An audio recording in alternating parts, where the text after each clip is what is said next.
Hello. Okay, I was 3 minutes early and then ended up being 6 minutes late and now 9 minutes. So, I was rearing and ready to go. I was so excited for this episode 4 of our Fairly Often podcast, our talk about happiness and self-actualization and getting to a place of contentedness in your life. I'm really excited about today's episode because today is about esteem needs. And again, like yesterday, we're moving into the growth needs for episode 4, almost to the need of self-actualization, but this is a need for you as an individual to grow. And esteem needs and self-esteem in particular is something that you cannot get from the outside world. Your self-esteem is determined by you and your thoughts of yourself. So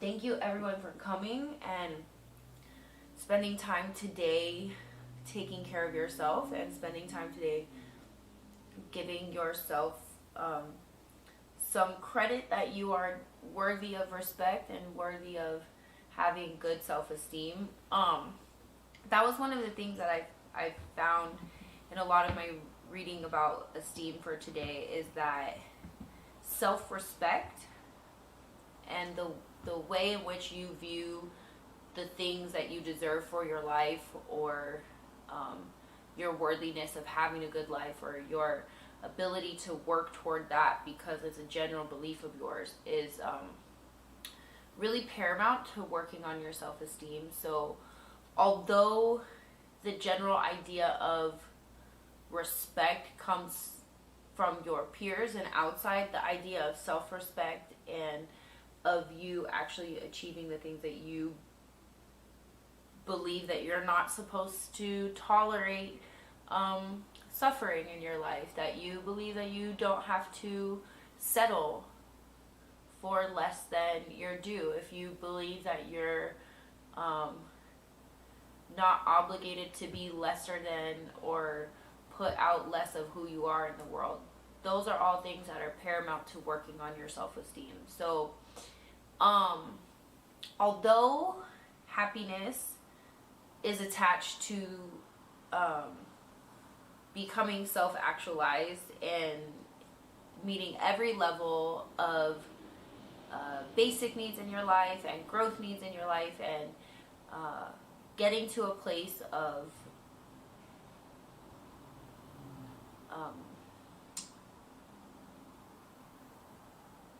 generally being able to help your environment outside of yourself. So we indicate that self-actualized people who are actually happy people who are successful in society, those people are indicated by the need and desire to help others and to actually genuinely make the environment around them a better place. Not only for themselves, but other people in it. So if you are moving on to a place of helping others and helping yourself, then that means you're getting to the level of self-actualization.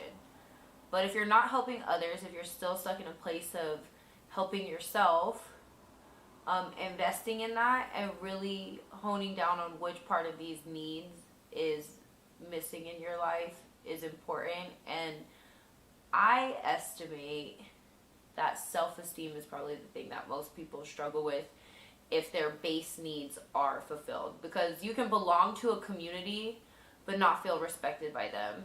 You can spend time with people or be a person who's an active member of a community but not feel like you belong, not feel like those people actually hear you or see you, not feel like that those engagements and relationships are worthwhile endeavors. So although I think that a lot of people in my general environment and at least what the government tries to do at large is provide for like basic needs, to make sure that if your basic needs aren't met by the government themselves, whether that's through like food stamps or government housing or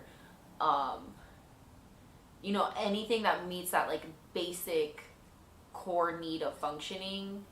I think if that's met, and then you've gone out and done the things that you can to be a part of a community, have a religious organization or school that you're a part of, joining a group, those things tend to be easy. But the one part about life that people get most bogged down in is their belief about themselves, changing the belief about themselves, their belief about their greater environment and how they fit into that.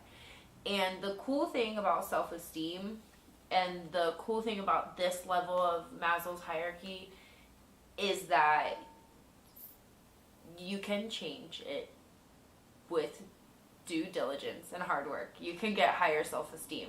And you can actually work on your self-esteem today, and continual work on your self-esteem through the things that I'm going to share with you guys today, methods of working on your self-esteem.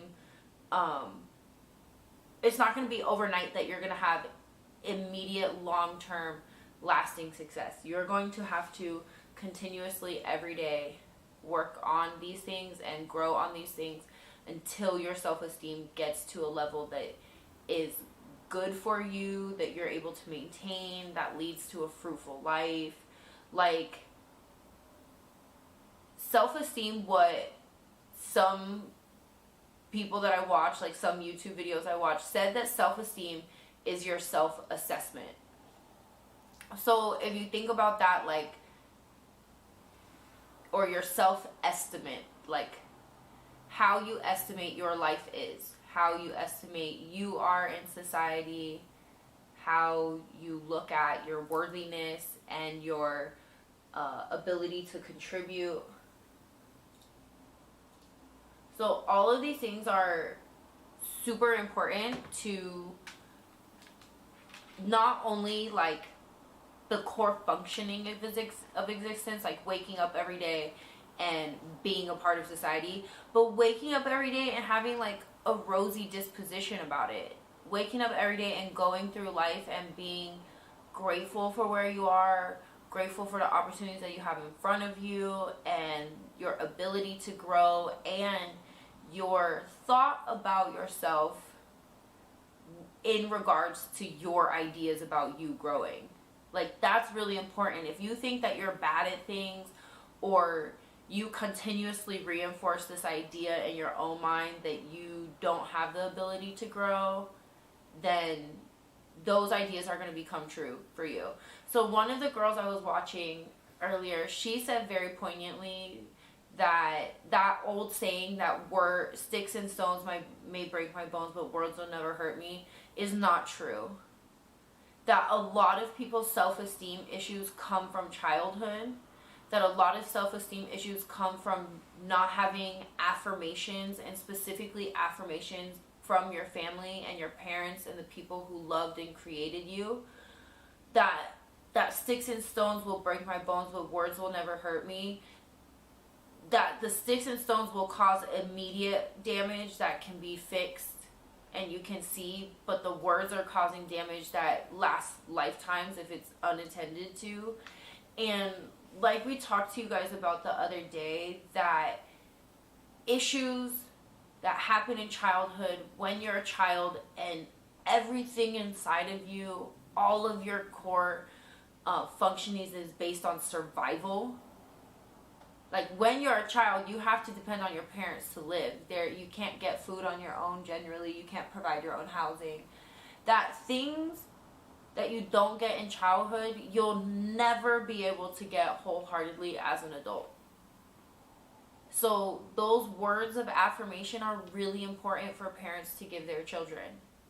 It's really important for not only for you to not just not say bad things, like don't say mean things, don't call people stupid, don't tell people who admire you and who look up to you and who need you to love them, don't tell them that they're lesser than, because that may impact them wholeheartedly. Even if they're irritating you, or even if they're doing something that you do believe is stupid, don't call someone who looks up to you and needs you for that positive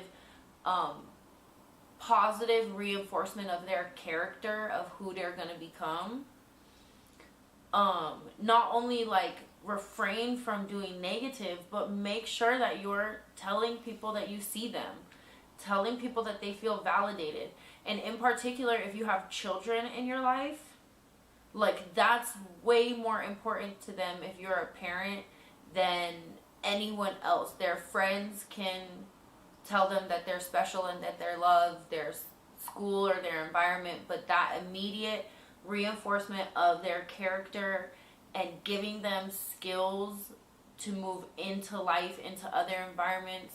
Like, a lot of the times in human development, we first look at our immediate environment and our family to help us develop our character. We learn what we think to be right and wrong from what our parents think is right and wrong, from what we're seeing in our immediate home and our immediate environment. Then, as we develop, we start to be influenced by our friends, by a greater environment. We're influenced by things that we learn and that we read, and information that we're taking in. So if you move into that portion of life of taking in information and assessing like how you believe about yourself based on outside information, you are going to be far lesser prepared to deal with the hardships of life, or negative information, or negative thoughts or feelings that are being pushed onto you by society, if you were not given a certain amount of reinforcement as a child. And a lot of the work that we have to do during the next couple of weeks is awareness. Awareness of what your problems are, awareness of thoughts and feelings, awareness of where traumas could have come from, and really like trying to figure out maybe where in childhood you started to develop your thoughts about respect for yourself, your thoughts about esteem for yourself and the things that you deserved, or the way in which you deserve to be treated, the way in which you deserve to attain happiness, or the life that is put out in front of you, and the amount of control that you have in it, and leading that life in a fruitful nature. Like, figuring out where harm happened so you can try to fix harm if there was any. And when you have a self-esteem need, it's not even to say like 100% that you are a victim. Like, nothing bad wholeheartedly needed to happen to you for you to have self-esteem needs. Like, if you grow up in an environment where, say your parents work 40 hours a week, and your parents believe that they don't have enough money, and you live in a nice neighborhood, the things that you want are provided for you, but your parents constantly reinforce the idea that they don't have enough, that money is hard to come by, that they're working and they're stressed out, and that life is difficult, and getting money is difficult, then you as a person, even if you're not going without, even if you're not necessarily living in poverty, you might start to develop thoughts about like what you're worthy of having money spent on. Like, are you worthy of people spending their money on you? And you'll start to develop self-esteem issues about having enough or using enough, or should you want for these things, or should you use for these things because people in your life have anxieties or have thoughts and feelings that they're placing on you that are developing your self-esteem. So it's not to say that like a traumatic incident could create traumas inside of ourselves, especially as children. So even those people who live wholehearted good lives, like, or quote unquote good upbringings, could have issues. Like, when I was in grad school, one of the very first assignments I was given in this like introductory course about assessment of people was taking what we thought, taking our lens and our look of how we perceived a certain person's situation, and how as a social worker I might be treating that person unfairly or putting some type of bias on them. And one of the stories that came up was very much like I'm explaining to you, where a person lives a good life. They've never been sexually assaulted, financially abused. They've never had a particular amount of mental, like maybe someone hasn't been like tormenting them or bullying or anything. And they said, why do you think this type of person might come to a social worker? And so many people were like, well, maybe they have money problems or, these things. And like, in my mind, my first estimate was like, well, that person could have a substance abuse problem. That person could have a mental health issue. This person could have esteem problems because of their status or where they believe their status to be. So it's like, just because someone has a good life, it doesn't mean that there can't be issues inside of you that are impacting your self-esteem. And when I mean a good life, I mean that your basic needs are being met and maybe above and beyond. Like your physiological needs and your physical needs. So people who have their food provided and shelter, and they don't have issues with financial stability, and they don't have issues with securing those, or feeling valued at their job, or feeling like they're a part of a job that they want to be at. Like, these people can still have esteem issues. And esteem and the way in which you feel about yourself really impact your general overview of your life and your general overview of happiness and gratefulness of the life that you live. So I thought it was really important to get like just a technical definition for you guys of esteem. So self-esteem is the disposition to experience oneself as competent to cope with the basic challenges of life and as being worthy of happiness. So we'll just read it again because that's like kind of a hefty definition. Self-esteem is the disposition to experience oneself as competent. So you looking at yourself as competent to cope with basic challenges of life. So your ability to look at how you deal with a financial issue, a moving issue, an emotional, a relationship issue, the way that you look at your ability to take care of those.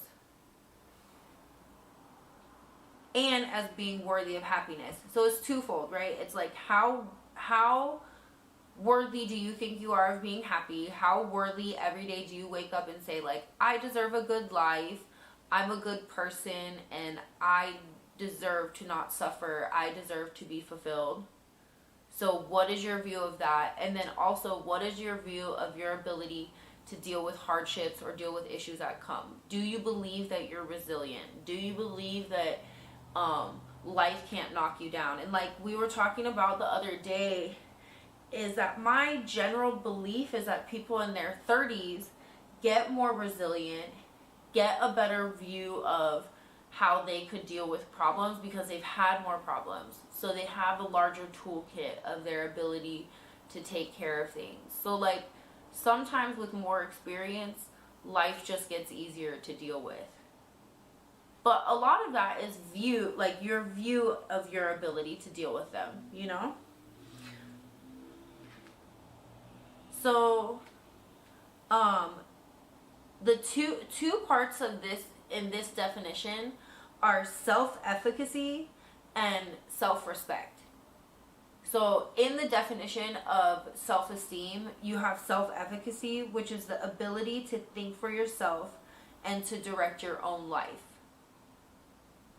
And then self-respect is, do you believe that you have value in yourself right now? So self-esteem, if you're struggling with self-respect or self-efficacy, one or both of those needs to be improved so that you can grow your self-esteem.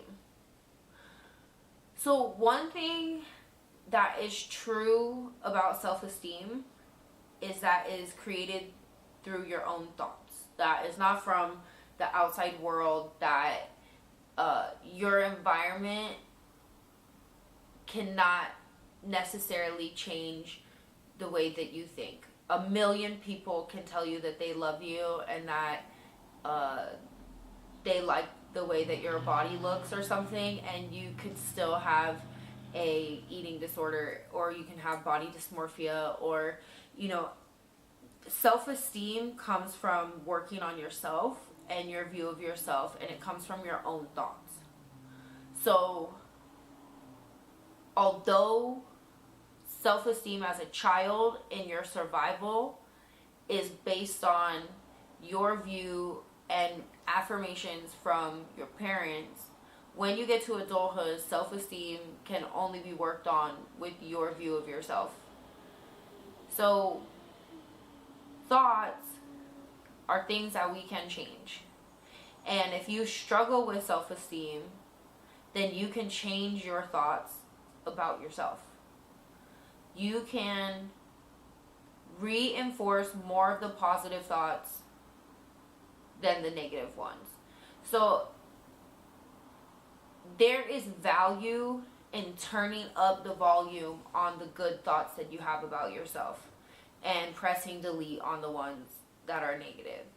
Because if you have low self-esteem, more likely than not, it came from you continuously reinforcing negative thoughts about yourself. And the things that you tell yourself, or the things that you hear over and over, you will start to believe them as true. And because that is true for negative thoughts in creating low self-esteem, it's also true for positive thoughts in creating higher self-esteem. So if you hear a negative thought in your mind and you counteract that with a positive thought, and then you counteract it every time, more and more you will start to just have positive thoughts. And here's the thing. How do you know when you're having a negative thought? Self-awareness. We've said it a few times. It's really key to happiness. It's really key to living a balanced and valued life and being able to be grateful. Self-awareness, doing those checks every day, like how a car can check to see if it needs engine or has low tire. Self-awareness is how you start to learn about yourself, saying negative thoughts to you or saying positive thoughts. You have thousands of thoughts all throughout your day, most of which are unconscious, making and causing your behavior. And a lot of those times, if you have low self-esteem, those negative thoughts, you don't even know that you're saying them. So until you get self-aware, you won't even know that you're saying these negative things to know that you're supposed to say positive things back. So sitting there, working on meditation, like these are things that are all very useful for improving low self-esteem. So I don't want to get ahead of ourselves because there are some really important things that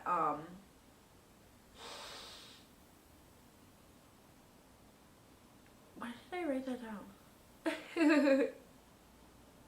Okay, so there's very real things that you have to do first in order to fix your low self-esteem if you're struggling with your self-esteem. And if you don't have low self-esteem, if you have moderate self-esteem, there's always space to improve it. Generally, if you have high self-esteem, you're probably going to be working on other issues, trying to meet other needs. So if you have high self-esteem and then you realize that you have a physical need being unmet, maybe you don't have job security that you're really happy with, or maybe you've changed groups and so you need to find a new group to be a part of, or you've worked all the way through your esteem, so you have high esteem so that you can work on self-actualization. But all of these are good for working on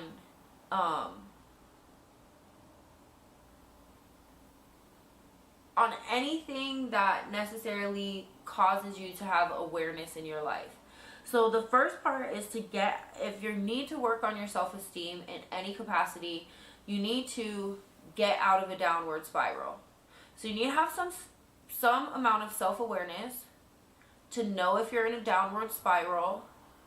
You need to know what is considered socially acceptable treatment and upkeep of yourself.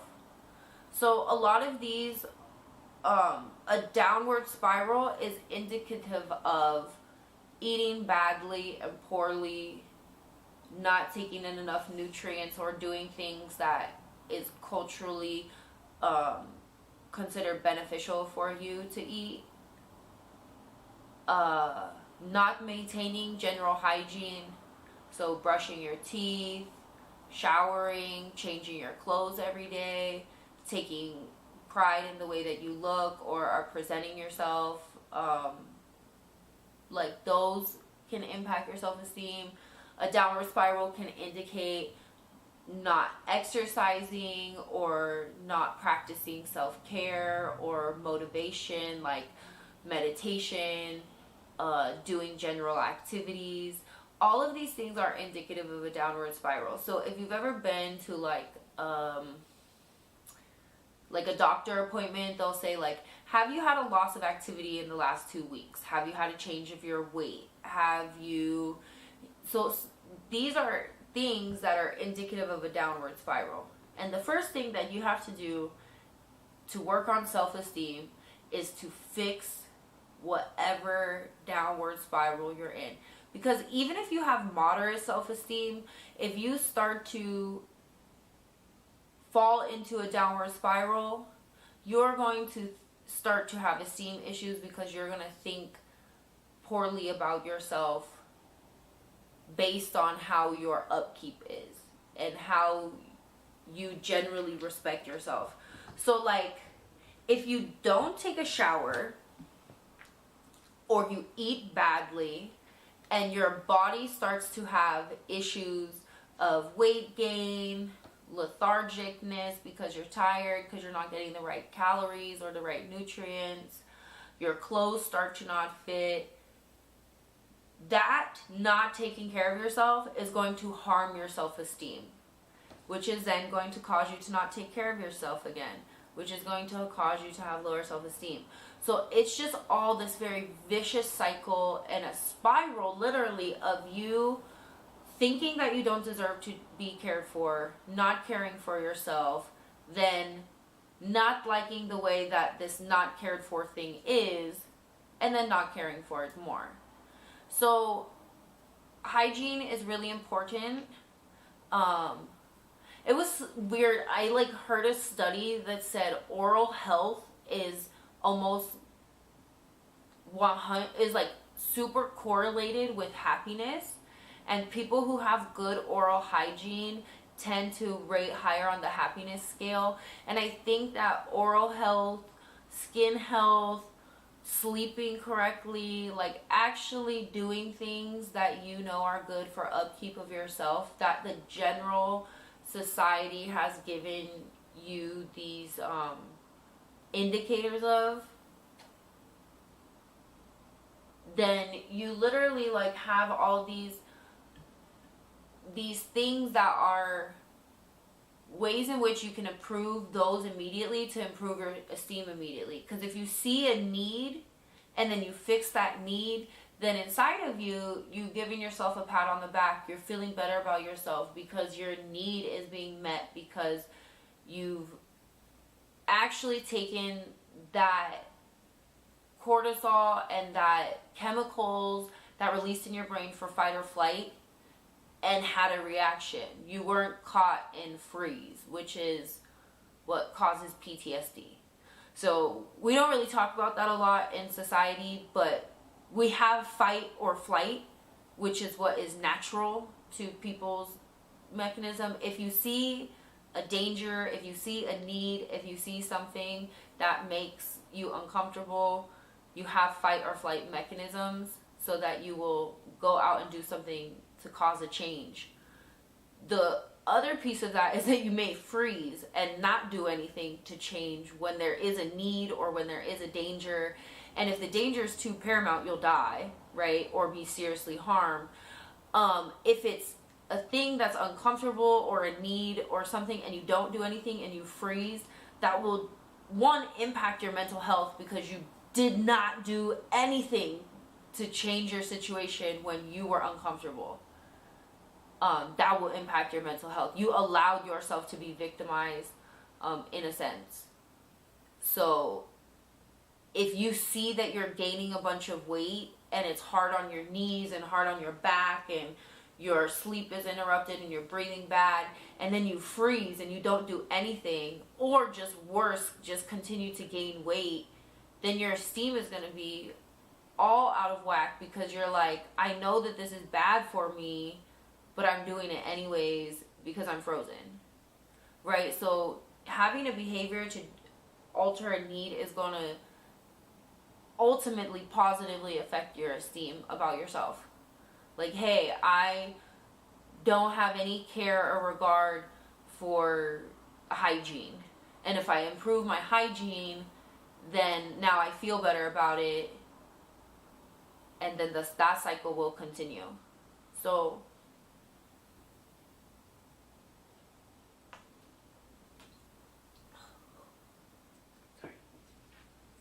don't want to bang my glass. So I wrote down, people with low self-esteem don't think highly of themselves. They don't think they are worth much, and because of this, they don't take care of themselves very well. The problem with this is that when you don't take care of yourself, the toll that it takes on your body starts to make you look and feel worse, lowering your self-esteem even more. The fix of this is to take care of yourself, right? Change the way that you treat yourself and life will start to look and feel better, right? So the fix to that is literally to get out of that downward spiral, start to take care of yourself, and you will start to have your self-esteem boosted almost immediately. And you need to do it a lot to reinforce it daily. You have to take up like personal growth as a hobby. If you really want to have personal growth, it's not something that you can read one time and put on the back burner. That's why I'm doing these with you guys every day for at least 12 weeks, because it takes a lot to reinforce positive thoughts and habits, and like telling yourself over and over that you deserve to be happy and that you deserve to take care of yourself will help you take care of yourself. Taking care of yourself will then make you feel better. So you will have resistance from a thing called cognitive dissonance when you start doing this. And what cognitive dissonance is when you have two conflicting thoughts in your head. So you're going to believe that you're not worthy of taking care of yourself, and you're going to be trying to take care of yourself. So you're going to have two opposite thoughts. So you will want to take care of yourself and be stuck with the feeling that you're not worthy of taking care of yourself. So we have poor self-esteem in the first place due to negative thoughts constantly replaying in your head. So this idea of cognitive dissonance, of this budding of I am not worthy, I shouldn't take care of myself, I don't deserve to be happy, I'll never accomplish my goal, I don't have a goal in life. All of these negative thoughts are going to be countered and hitting strong pushback. They're going to be fighting each other with those positive thoughts of, I am here for a purpose. I wake up every day with the goal of being happy and making my community more happy. You're at first, when you are beginning this journey of self-esteem, of raising your self-esteem, of getting some self-esteem in general, if you don't have any, really is to push back against those negative thoughts. And like we said, the way that you got here in the first place was because that record player that was playing over and over again was just negativity, and you maybe didn't even know it. You maybe thought, like, I've never been a victim, or I've never had a tremendous hardship, or maybe you feel like you have a generally good life, so that you never really assessed your self-esteem, you know? Maybe you never really thought about it. But if you have low self-esteem, it got there more than likely from those reinforcing negative thoughts over and over and over again that you told yourself.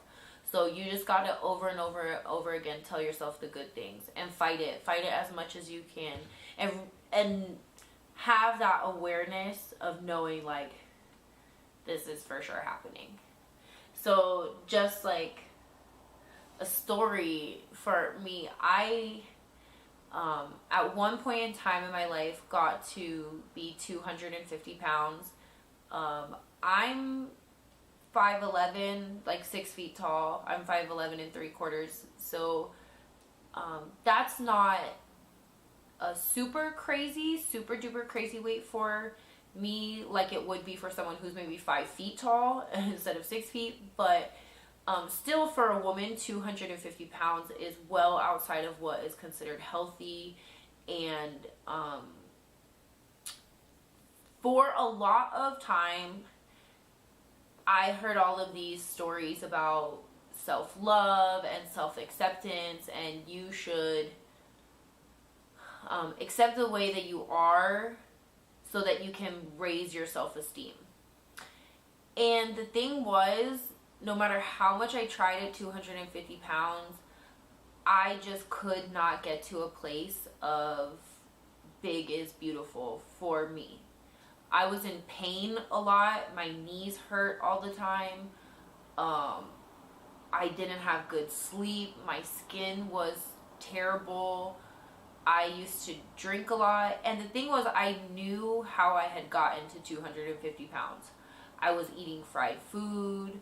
I had gone to college and had no schedule, didn't maintain any type of regularity, wasn't sleeping in a pattern, and I was spending a ton of money on partying and alcohol, and really masking the sadness of missing home, of embarking on a new journey that I felt really meant a lot to my success in the future, and was like my ability to get away from who I was in my adolescence and upbringing. That college really was the difference between success and not success for me, in my view.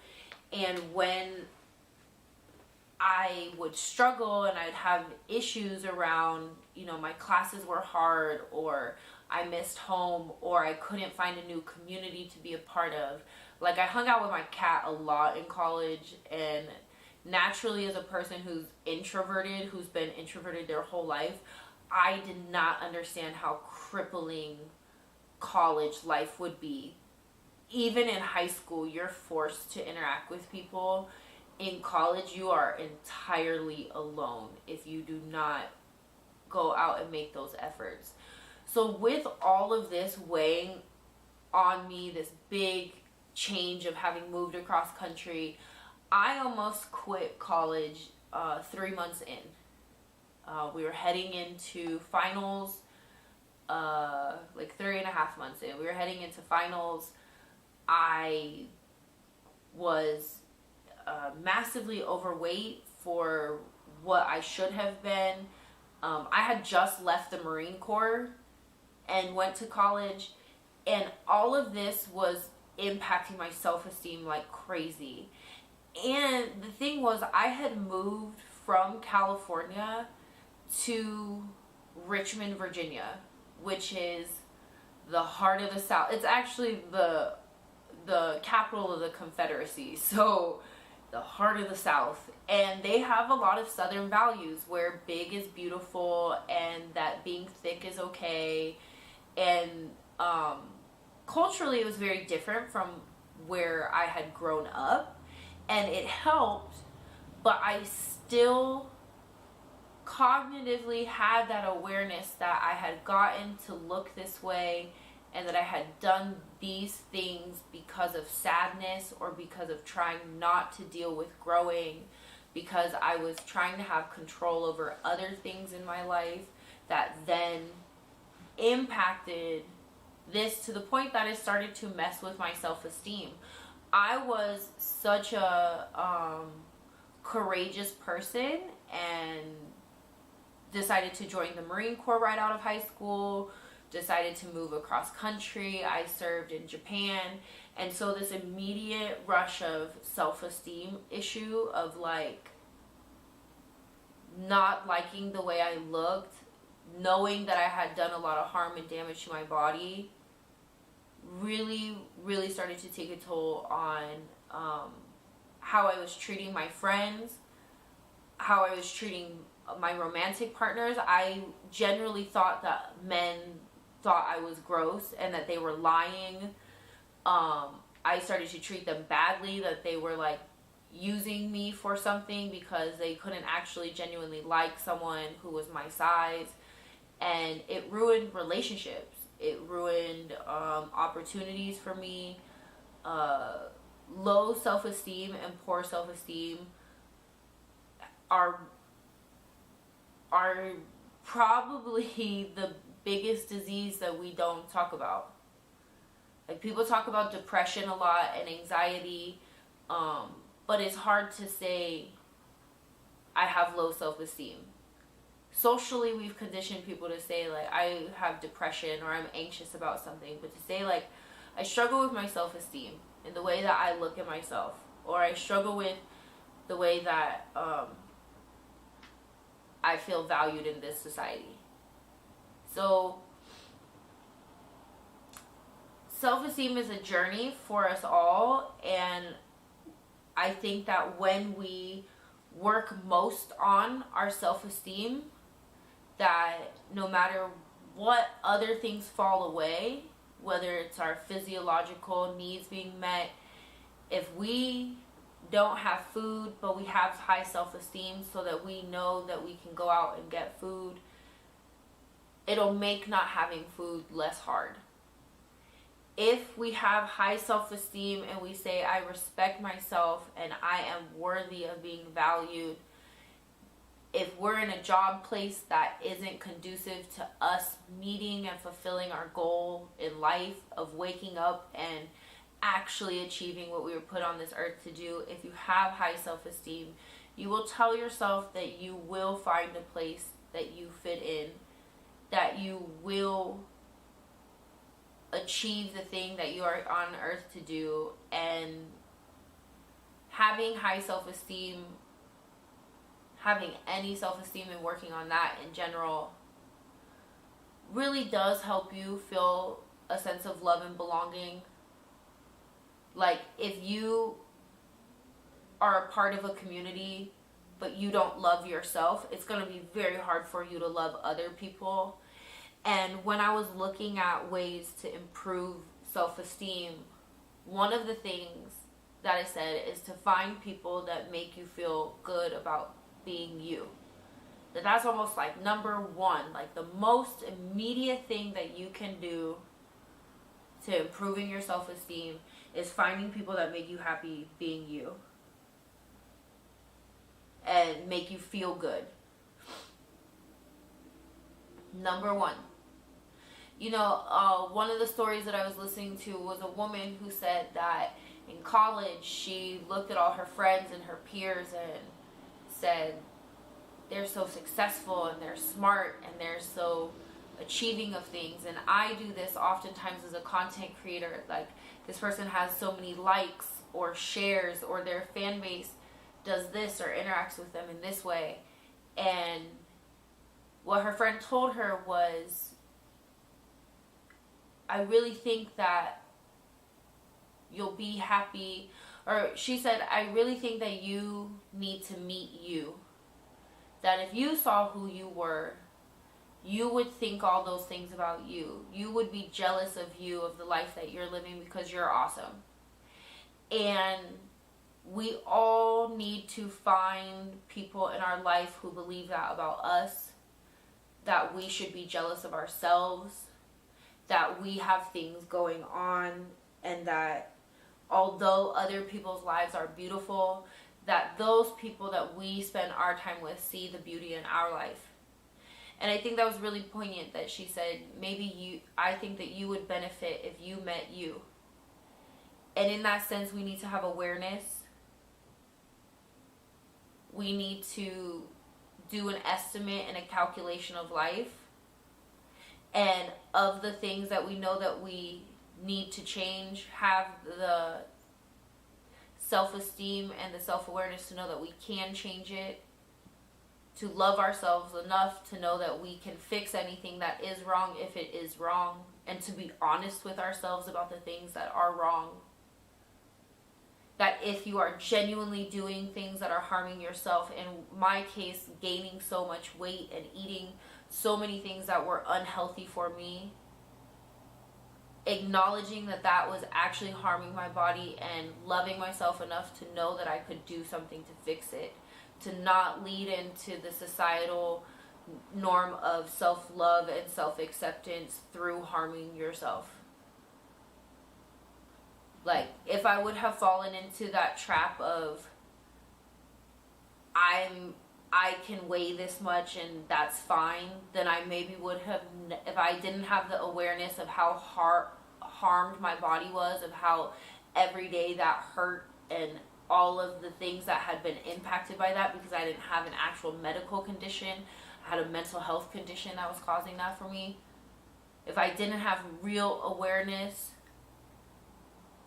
I think it's funny sometimes when we look at our greater landscape, and if you guys can think about, there's a podcast right now or a show right now with a very popular content creator. He's a black man whose primary community that he makes content creator is black women, and he asks them en masse all the time to have awareness. And his most famous line is, if you had to rank yourself between 1 and 10 and you cannot give yourself a 7, what would you be? And that's the awareness, that there is a 1 and a 10, I suppose, but to have the awareness of what is a good life in our own opinion, and are we working every day to reach that? So in self-esteem, there's 6 pillars to self-esteem, and I think it's really important that we read those 6 pillars to self-esteem, because these are the 6 things that you will be able to look at directly and say, okay, that's one point where I'm not striving to achieve my best. So although we've talked about the ways to fix low self-esteem, these are the 6 pillars to self-esteem in themselves. So the practice of living consciously.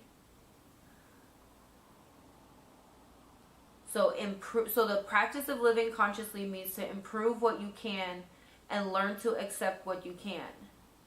Self-improvement can only follow self-acceptance. So you need to live consciously, like the thing I said, assess that like gaining weight was harmful for my body, that it was actually really hurting me and really hurting my self-esteem. When you live consciously, you live with a sense of awareness. And you cannot improve yourself if you're not aware of what the things that need improving. And that's really, you need to sit down and look at your life and see the things that you are doing to respect yourself and the things that you're doing that don't respect yourself. Find people that you admire, that you say are living a life of flourishment, that you could see yourself living that way and being happy, and then figure out where they're respecting themselves that you're not. I always hear constantly that billionaires wake up at 5 a.m. And it's like, I'm not waking up at 5 a.m. And if I think that billionaires are flourishing and that's the thing I'm not doing for myself and I'm not flourishing, then I might have esteem issues because I'm lacking in a thing that I think that I know will be good for me. And in which case I should try it. And then if it's not good for me, then alter and find other ways in which to improve my self-esteem. Right? So other than after the practice of living consciously, the practice of self-acceptance. So like accepting things about yourself, consciously looking at them and really being like, this is who I am and this is what I bring to the table. The practice of self-responsibility. And they wanted to point out that I don't know anyone who doesn't take responsibility, loves playing the victim, and has high self-esteem. So I don't know about you guys, but other than just like complete narcissists, I guess, like a person who has a personality disorder, I don't really know a lot of people who don't like taking responsibility and then are just genuinely happy. People who don't like taking responsibility, I tend to find them to look at life like life can harm them at any time. Like that they don't know how or why they got to a place, or how or why to not get there again and to get out of it. People who don't have responsibility for the bad and the good in their life. Like a lot of people will say like, I graduated college and I work out all the time and I, you know, the good stuff, they want to be responsible for the good in their life, but they don't want to be responsible for the bad in their life. People will have toxic relationships over and over and over again and then not realize that the one common denominator is themselves. They do not want to take responsibility for any negativity. Like for me, a lot of the time when I'm lacking in community, lacking in being a part of an organization, or you know, love and belonging, when I'm struggling with that tier of self-actualization, I like to blame everything else. Oh, it's just because I just moved. It's because there's nobody who likes the same things that I do. It's because I'm so different from people. It's like, I don't want to take responsibility that I'm an introvert and that I've still not worked through a lot of those issues that I have about being an introvert. Like, if I don't feel like I can protect myself, or I haven't worked through the PTSD that I have about being inside of closed spaces, like, I'm not going to get any better. So I have to take personal responsibility for the deficits that I have in my life, as well as the positive things that I have, the things that I do have going on that are good for myself. And really honestly take responsibility for the good and champion that. But like also look and take responsibility for the bad, because if you don't take responsibility for the bad, then we're just like victims all the time. And I like to tell people around me that if you cause your own problems, then you can solve your own problems. If someone else causes your problems, then someone else has to fix it, right? Like, you're much more easy to fix a problem that you caused.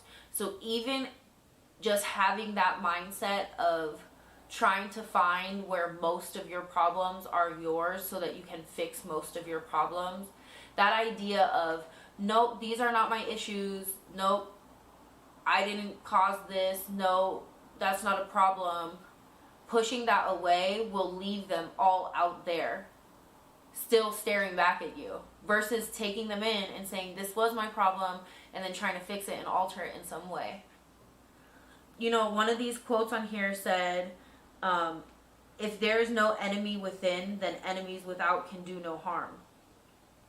So if you don't have an enemy inside of you saying bad words to you, if you don't have an enemy within, then the enemies outside of you can't do any harm. So if those problems are yours and you fix them and you get over your problems and you don't have any problems inside of you, instead of just leaving all your problems on the outside and claiming like that you're perfect from the beginning, you'll be able to work on your self-esteem a lot better. The practice of self-assertiveness is number 4 of the pillars of self-esteem. Being assertive, expressing who you are and not letting society overrun you, asserting what you believe is a good life for you, and asserting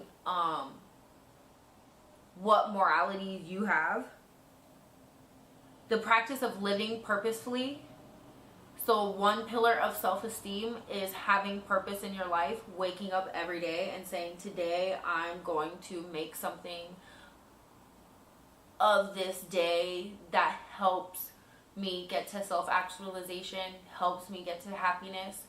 Living with a purpose and waking up every day to try to get to your purpose helps with your self-esteem, because then you're like, I'm here for a reason. That reason deserves to be respected.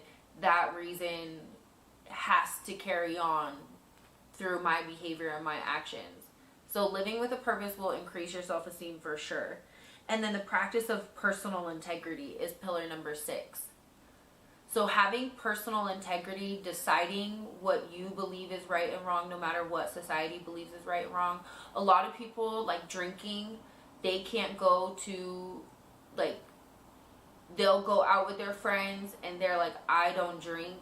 Even if you guys are out drinking, even if you're in America and everything America does to celebrate is alcohol and drinking related. Even if your immediate friend group is drinking and you guys are out at a bar, if you have personal integrity and you say, I don't want to drink, and then you do not drink, you will have higher self-esteem because you've decided what is right and wrong for you and you live in accordance with that. So these 6 pillars of self-esteem are really important, and we'll probably talk about them every single episode about esteem needs, because having these esteem needs helps you have respect from your community and give respect. It helps you have like just generally status, recognition, strength, and freedom. I'm like, dang, I really was gonna miss all of those.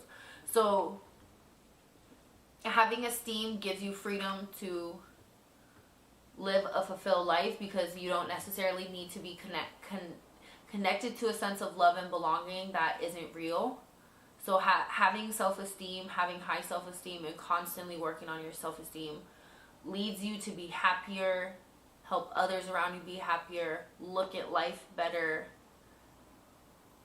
treat yourself better. All of it is great to work on esteem. So thank you guys for being here. If you guys could thumbs up this podcast, I would really appreciate it. The podcast is being played on anchor.fm/fairly often. So although the video is on YouTube at the Fairly Often YouTube channel, and you can rewatch the video, these are available on podcast as well, so that it's just voice, so that you can listen to it. I'm always open to comments, questions, concerns, or anything that you guys want to put in the Discord. And the show notes for today are going to go on the Fairly Often blog. They'll be under show number 4 for Esteem Needs. But I really appreciate you guys for being here. And I'm going to leave the last bit of the chat open to like do calls if you guys want to call in. Read through the chat and see what you guys are talking about. All that type of stuff. But hopefully this episode was a good introduction to self-esteem. Yesterday, Love and Belonging was really quick, so hopefully this gave you like a good quick overview, and then we can talk more about esteem next week for sure.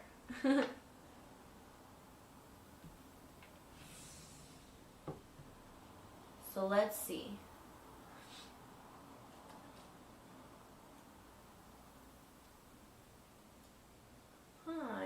Brazil. Welcome. Hello. You look beautiful. Thank you. Love your choice of topic. Thank you. I appreciate it. This is coming from directly from Maslow's pyramid of needs and hierarchy of needs. I felt like 5 days a week for 1 hour a day to touch on the different topics, because specifically these needs are ever changing all throughout your life. You're always going to be taking 2 steps forward, 1 step back. In a sense, you will hit these needs at any point, even if some of them are fulfilled, even if you get to a place of actualization. You know, like in Buddhism, there's like this thought about enlightenment and reaching like nirvana, and this teaching and this course of happiness is to say that happiness is not a place that you can get to, it's a journey that you're on. And I will stand by that as hard fast as I can forever, that happy is not a place, that you are not looking to get to happy, that you're not driving your car and once you get there you are there, that happiness is the current journey that you are walking on every single day, and the way that you look at your environment and assess your needs being met. And I think that is wholeheartedly more important than people worrying about getting to happy one day, because you may die tomorrow. And if you were not happy today and you were waiting to get there, I do not know what your time here on earth was, or the purpose of you in the universe to have waited for something that will never come. So that's why I'm particularly going through this set of way to get to happiness. And this is just season 1. And season 1 is going to be 12 weeks. So I hope you strap in and strap up. I'm ready to go. But 12 weeks, and they're going to flow through physiological needs. So the needs of like food, water, sleeping. And I'm going to talk to you guys about like what scientifically they say is the amount that you need, or the things that you should be doing, or trends, or anything like that. And then safety needs, and then we're going to talk about your love and belonging needs, and then your esteem needs, and then after that, self-actualization. So 5 days a week at 4 p.m. every day for 1 hour a day, and then open up to you guys to talk. Big fan of you and your work. Thank you. That's incredibly true. Words have energy. If you guys could take anything away from this today, I think that it's that sticks and stones may break my bones, but words will never hurt is not a true thing. And please do not tell people that. Please tell people to express more love, to express more happiness and acceptance and desire to be a community. Thank you guys for coming. Most people with bad esteem usually show it on the exterior of themselves, whether it's through cars, clothing, trying to show off, money, mostly from what I see. Yeah. That's the thing though, most people with a low self-esteem will never admit, but at the same time I understand that's why you say you have to be self-aware. Because a lot of time when we're talking about self-esteem, it's like what you're saying, those cars and those clothes and those everything, that person is taking what society has said in their mind, the society that they're a part of has said that those are the beneficial things. But they have no personal integrity. They haven't decided for themselves what is beneficial. They haven't decided for themselves, so they have a really out of whack sense of self-esteem, because like they're doing everything that they think society wants. And like I said before, self-esteem only comes from your thoughts and views and beliefs about yourself. Your genuine views and beliefs about yourself. And if you believe that you should be treated a certain way because you have certain things and you're not treated that way, then you're going to go through life being a victim. Girls should like me because I have a Ferrari, and then girls don't like you because you're a fucking abuser or womanizer and you don't get it and you're not liked by girls. You're going to go through life like, but I did the thing I thought girls wanted. and you're gonna have a really weird self-esteem, right? So it's like, yeah, that person, most of the time we see, and that's why they said people like, in the research that I was doing, it was saying like people like celebrities and people who are put up on the public stage a lot and have to view their successes through like the general lens of society need to have a stronger sense of esteem and respect and integrity. You have to have that internal for yourself. So like these people with cars and money and that and this and that, it's like you're literally looking at what society, what you believe, because the people in my society, in my group, talk about connections as their happiness, talk about relationships and people, like having more people in their life, not money. Like nobody really in my immediate circle cares about money. One, because some of the people have so much money, like they have money that the money didn't make them happy. They have fucking money and the ability to do whatever, buy whatever, go wherever, see whomever, and they're still not happy. Like a lot of the times I tell people that missing someone is a broke person endeavor, because if you really miss someone and you're rich, you don't have to. You can just go to wherever they are unless you're actually being kept from them.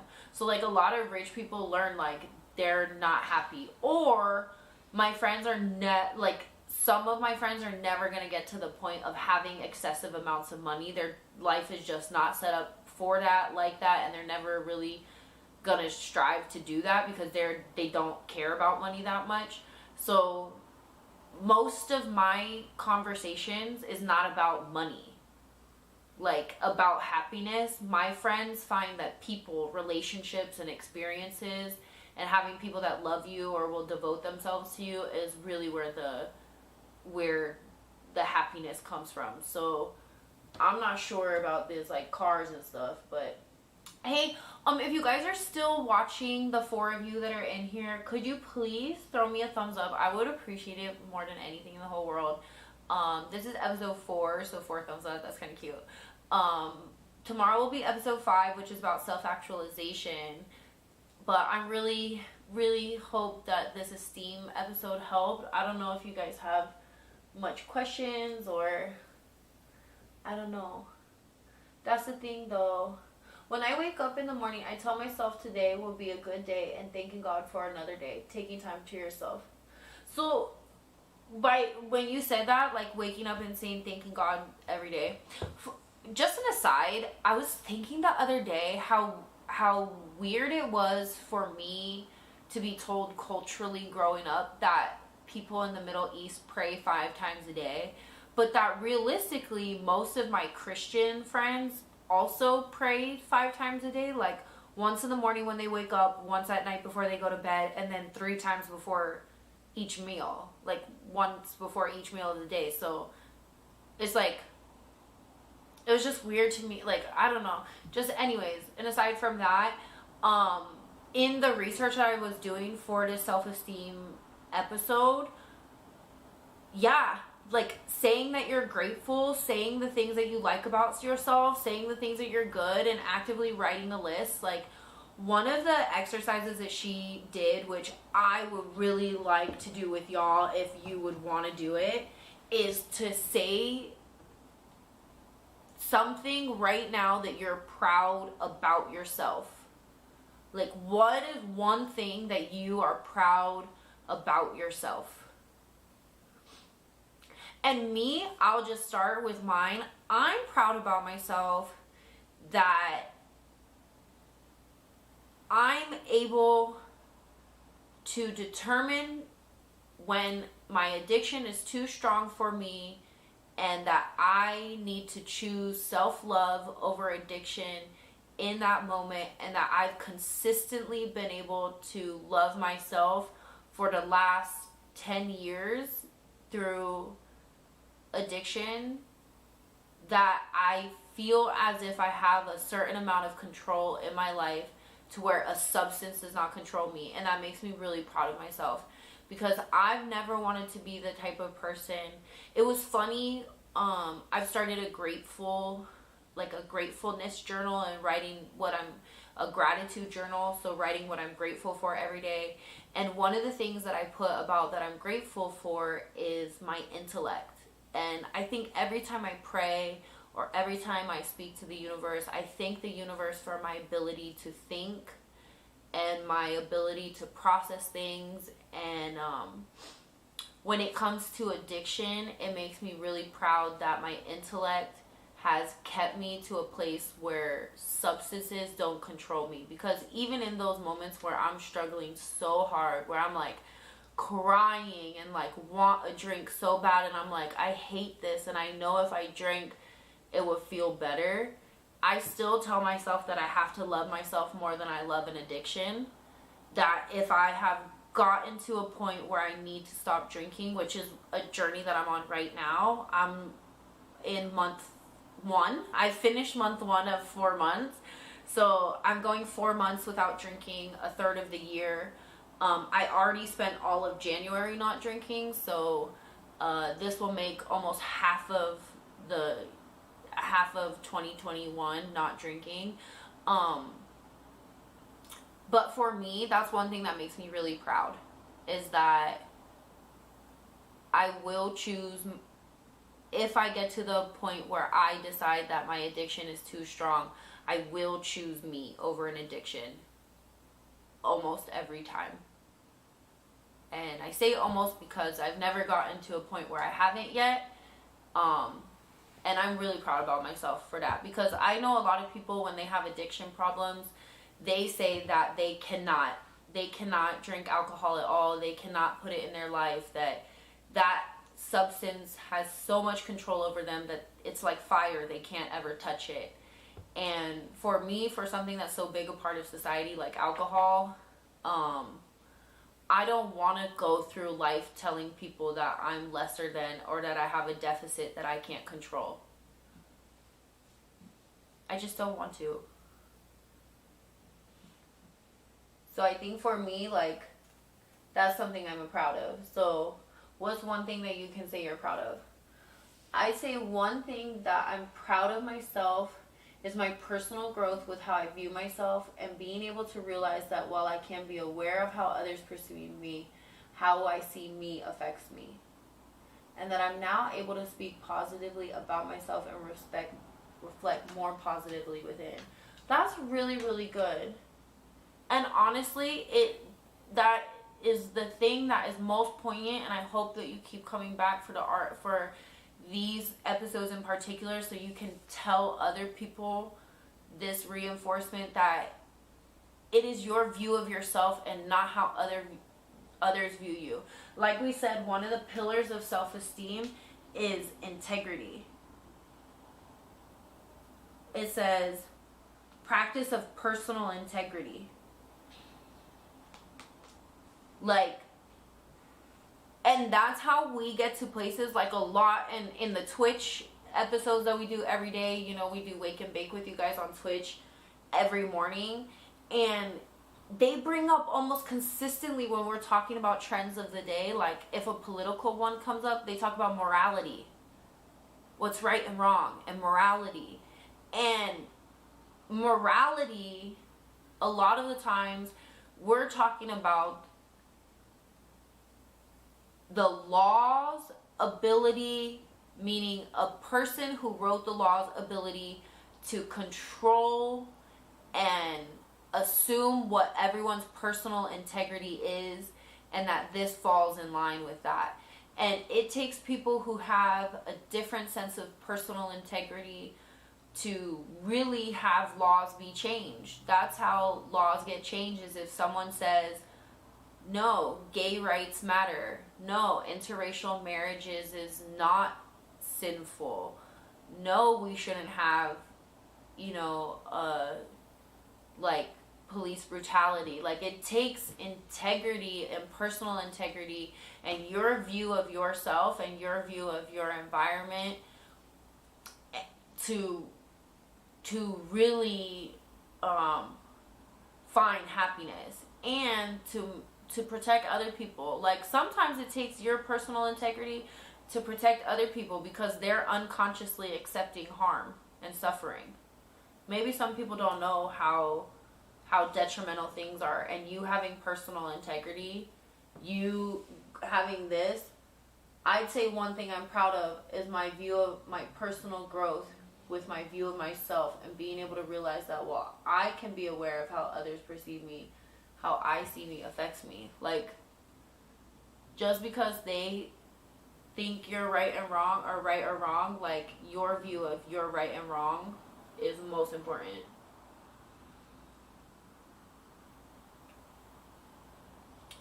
Ooh. So good. How can your environment affect how you view yourself?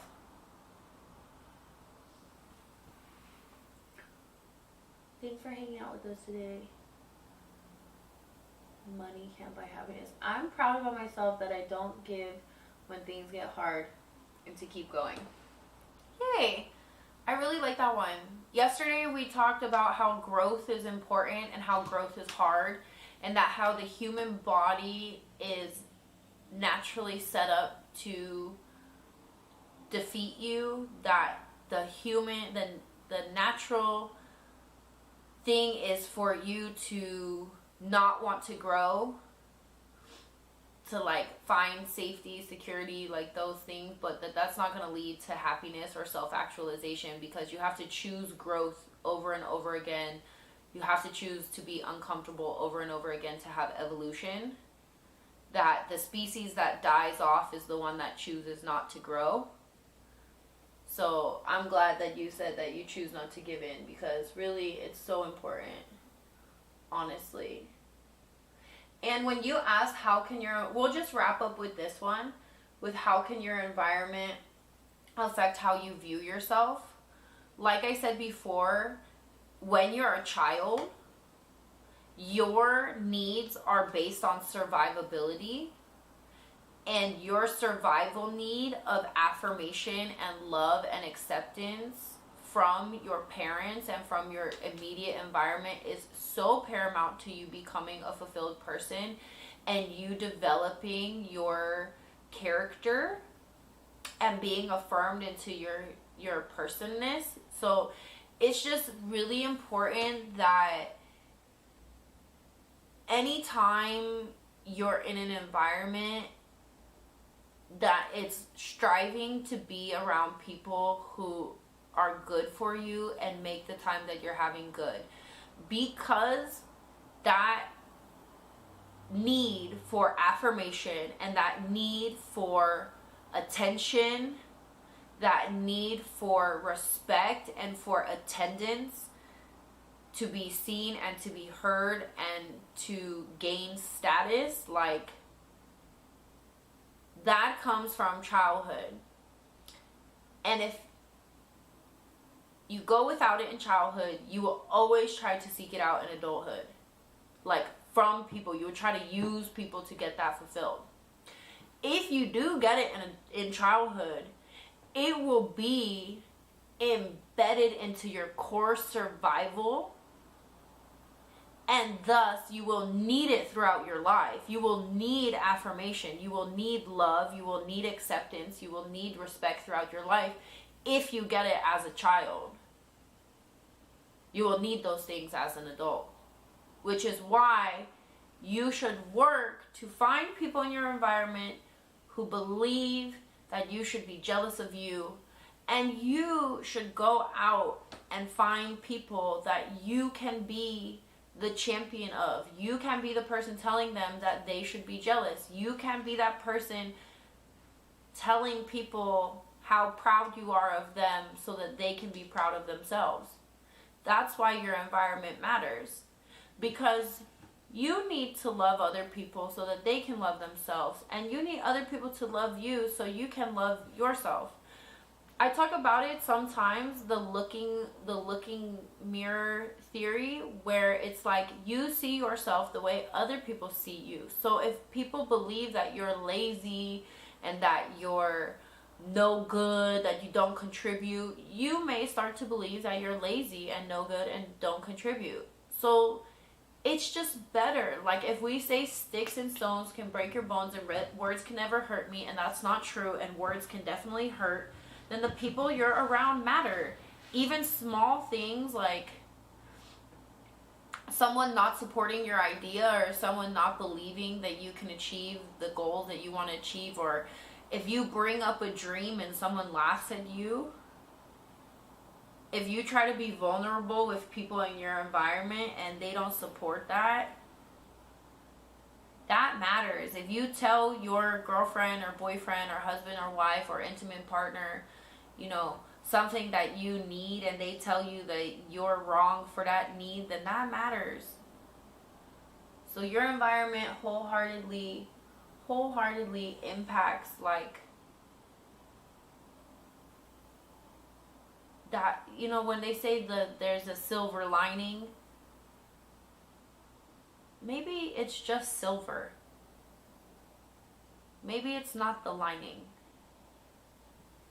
Maybe everything else is wrong.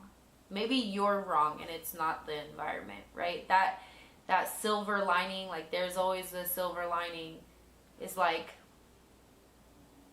maybe it's not. Maybe you're just the one who is looking at life like, oh, there's so much negativity and there's just one piece of happiness. Like, maybe there's a lot of happiness, and you just have to grow your esteem and grow your self-respect and your self-efficacy, and you'll look at life a little differently. So I appreciate you guys for coming. We've done our hour today, and hopefully you will share this episode. Please thumbs up this episode. I appreciate you guys so much for the thumbs up and the shares and the comments. All of those really impact the stream, I guess, being able to be out to other people. I'm going to keep coming and showing up, and hopefully this helps you and people you know. Like, even if an episode doesn't directly impact you, but you see someone who you think, like, hey, we talked about self-esteem, this could really help them. Like, they've never even thought about that. So I'll see you guys tomorrow for self-actualization here at 4 p.m. Okay. I love you guys so much. Where's the end stream? I'm like... and for tomorrow